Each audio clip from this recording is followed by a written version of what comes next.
Hello again, everyone. I'm back with my 1 month review of the iPad Mini 7. I purchased this about almost 4 weeks ago now, so I guess maybe 3.5, 4 weeks, about a month. It's been out for a while now. You can currently get it on sale at Costco for $3.99 for Black Friday. Amazon has had certain colors on sale for $3.99, but the regular MSRP is $4.99. I believe also Best Buy, Target, a couple other places Walmart might have it for $4.69 for Black Friday. Go make sure you look around. But if you have a Costco membership and you're in the United States, $3.99 is about what the price is for the 128 gigabyte Wi-Fi model. And that's the model that I'm going to look at and review today. I'll go ahead and get through my sort of general paces and kind of get into some of the specifics as we go along. Build quality, this is pretty much the same as the iPad Mini 6. It's a solid standard Apple build quality, 8.3-inch screen. It's easily one-handable, right? So you can, it's no problem, just kind of, moving it around, and very portable, extremely portable. The I would say, so that's, really convenience. If you want something small and maybe put in a small bag, a pocket, something you could take everywhere with you. If you get the cellular model, you could, even pop a SIM card in there and really have a handy little device that you can pretty much one hand and take anywhere you want. The display is what it is, right? It's your kind of typical Apple sort of general display for an iPad. It's okay. It's solid. It's not the best display. It's not an OLED display. It's your basic iPad Mini 6 display. I haven't had any issues with like Jelly Roll or anything like that. I didn't have it on my first iPad Mini 6 last time around in 2021. So I know some people, have had that issue, but I haven't had that issue at all. Screen gets bright enough. It's okay for indoor use. If you go outside, it might get a little bit harder to see outside in the sunshine. I live in Southern California, but it's solid enough. Like I said, the speakers are good. I've been using this, so I'll go ahead and test it. I would say I compared it earlier. It's not quite as loud as my iPhone 15 Pro Max, which is what I'm recording on now, but it is, and it's maybe not quite as loud as my Pixel 9 Pro XL, but it's right underneath that. So I'll go ahead and play real quickly. So that's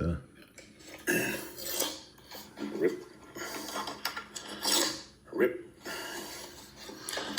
Right now you can pick these up on. So it's very loud. It's loud enough, especially for a little device. And I will say it sounds a little bit different than the 15 Pro Max. It has maybe a little more bass to it, and it actually sounds, maybe it doesn't sound quite as loud, but maybe in some ways sounds a little bit better. So it's kind of on par with that. So if you're 15 Pro Max or 16 Pro Max, Google Pixel 9 Pro, whatever you have, XL, what have you, the S24 Ultra, it's in that range in terms of speaker volume and quality. The note taking is something that I do on it. So that's something that you can, kind of get into. I personally find it surprisingly, it's pretty good.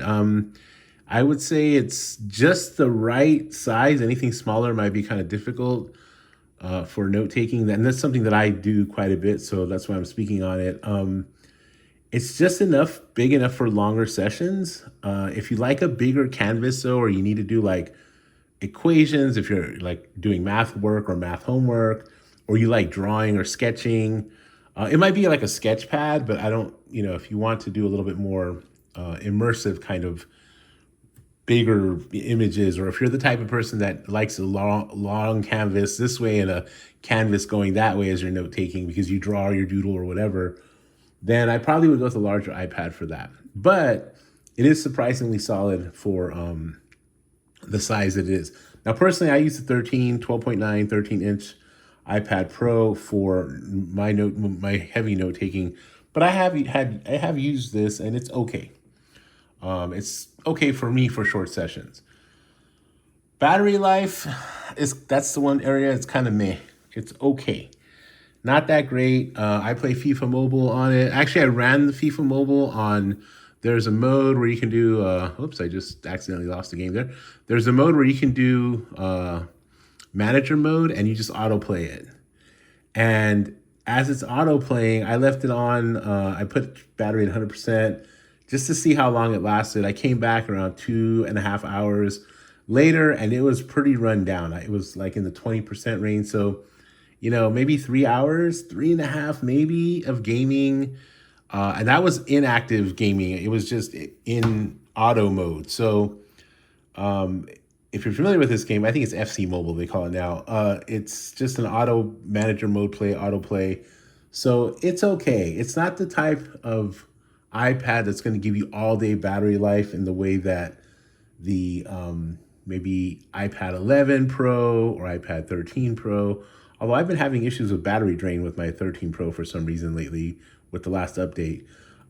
It's been going out overnight, so I have to figure that out. But it's not like your typical iPad or even the iPad 10.2. Like that one will last longer. All of those will last longer than this from my experience.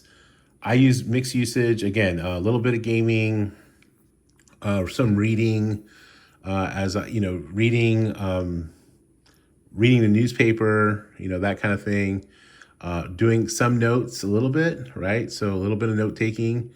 So that's, that kind of thing. That's about it, right? And then reading, reading like the newspaper. I was reading an article earlier. Apparently I'm out of my free ones. So, just doing some reading, right? It's kind of good for that. It's a consumption device in that sense. So that's that. The one thing I do find annoying is that you need the iPad Pencil Pro in order to take notes on this device. So, or sketch or what have you. I think that was unnecessary. It's kind of annoying. I don't see any reason why the Pencil 2 couldn't work on this. It should be compatible with it, but it seems like there shouldn't be an issue. But for whatever reason, you need the Pencil Pro. And that's, to me, seems a little bit of a money grab. As far as I'm concerned. I had it already for the 13 Pro, so I just, you can go between devices, so that's the one thing that's fine. But if you have multiple iPads for whatever reason, you can go between the two. The camera, it's good enough for, basic, scanning. That's about it. It's not anything special, nothing to write home about. It is what it is. So there's that. The software, it's iPad OS. So, but it's interesting. Even though it's the same software as every other iPad, I find that I don't do any productivity outside of I consider reading productivity as part of my job, but note taking, I don't do any heavy note taking on this or long session note taking on it. I don't try to use it as a computer anyway. In a pinch, I'll use my iPad Pro 13 to do like a Microsoft Word doc or even, work on a PowerPoint, just do some light editing, something I don't want to necessarily pull the laptop out for. I'll do it on my iPad Pro 13. I have no inclination or desire to do it on something this small.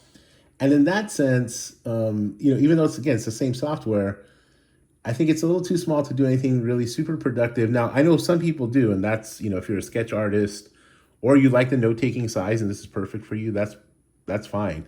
And other people have other uses for it. But personally, for what I do, which is heavy MS Office work, this is not really the size that's going to help me with that. It's not a sidecar companion. I don't hook it up to my 16-inch MacBook Pro and use it for sidecar like I do a 13 or even my 11, or I used to have a 10.9-inch iPad Air. I would use that for sidecar as well. And you can functionally do that, have Excel sheets on the side, do your grading over here. I do grading and, put the input and what have you. I wouldn't think to do it with this. So in that sense, this iPad, and I think someone else might have mentioned in one of their other reviews, I don't remember who it was, it's kind of like an old school iPad in the sense that it's a consumption device. It's great for gaming. It's perfect handheld size for gaming. So if I want to game on it, it's actually absolutely perfect size, right? So that's good. It's good for reading. So Kindle, right? I have the Kindle app here hooked up. reading this book here called Arab Routes, Pathways to Syrian California. It's about Arab Americans in California by Sarah Gualtieri. And this is a good book. And also it's, good for good reading device, right? So nice to read on, go either way, kind of read this way. I'll show you what, I think if you're thinking about buying like maybe one of the Kindle Color Soft or Kindle Scribe, the new Kindles that came out. Excuse me, let me go back to the beginning here. This is color. I mean, if you read comics, this is awesome, right? Like, where's Bruce Banner? I mean, this is great. If this is kind of what you like to do, you can zoom in, you get really good, great color. I saw the Kindle Color Soft in Best Buy, and this thing just blows it away. That being said, if you're trying to take it a little easier on your eyes, I don't know if I would read on this outside of maybe some comics or manga or something of that nature, something very colorful. I don't know if I would necessarily read or want to read, my books, right? Like, because it's the brightness of the back screen. I'd rather read this kind of stuff on a Kindle. But if you're okay, maybe you have younger, better eyes than mine, this could be an end-all, be-all device. Like this Kindle Scribe is going to be the same price, and you're going to get more functionality out of the mini as long as you don't get distracted with the notifications and what have you.